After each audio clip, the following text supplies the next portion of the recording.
Hello guys, তোমরা কেমন আছো? আসলে সকলে ভালো আছো গাইস। আজকে ঘুরতে যাই, দেখো আমরা একটা নতুন ব্লগ বানালাম, মিনি ব্লগ। ব্লগটা লাস্ট তাক দেখবেন গাইস। ব্লগটা কেমন হলো অবশ্যই কমেন্টে জানাবেন গাইস। লাইক সাবস্ক্রাইব অবশ্যই করবেন গাইস। মিলন ভাই 0 চ্যানেল। গাইস দেখো গাইস, জায়গাটা কত সুন্দর গাইস। তাছাড়া আকাশটা মেঘলা মেঘলা করছে গাইস। দেখো কত সুন্দর, মনে হয় এই এক্ষুনি বৃষ্টি নামবে। আর হালকা হালকা তো বৃষ্টি হচ্ছে, এক্ষুনি মনে হয় হুড়কে নামবে গাইস।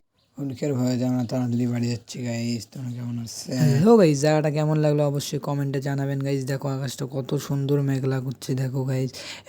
আমি ভাবছি এইমাত্র হুড়কে নামে আসবে, তারপরে আমরা ফিরবো বাড়ির পটের ঘাটার দিকে। চলো গাইস, রওনা দেওয়া যাক ঘাটে, চলো। তারপরে আমরা ঘাটার পথে চলে আসলাম গাইস ফাইনালি। তারপরে ঘাটার পথ ধরে অবস্থায় আস্তে। তারপরে আমার বন্ধুগুলো বলছে এখানে ভিডিও কর, ভালো ভিউ আসবে। তারপরে আমি ভিডিওটা করতেছি গাইস তোমাদের জন্য গাইস। ভিডিওটা লাস্ট দেখবেন গাইস।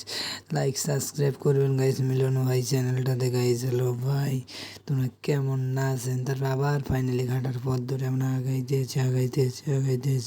হালকা হালকা চিপচিপ বৃষ্টি পড়তেছে গাইস, গাও পুরো শিংড়ে গেছে গাইস। তারপরে চলে আসলাম ভালো একটা জায়গা, দেখো গাইস। দেখো জায়গাটা কত সুন্দর, সঞ্জীব আগে যাচ্ছে, তারপরে কৃষ্ণ আসলো। আমরা তিনজনে ঘুরতে গেছি গাইজ 1টার সময় গাইজ। তোমরা কেমন আছেন? আশা করি সকলেই ভালো। তারপরে এটা বলে ফকিরটাকা হসপিটাল, তারপরে এখানে থেকে আসলাম। তারপরে এই জায়গাটাতে আমি একটু ভিডিও করতেছি, দেখো। তারপরে কৃষ্ণর যে কি বাড়িতে মুঝে কাঁদো না, সঞ্জীবকে কাঁদে নিলাম।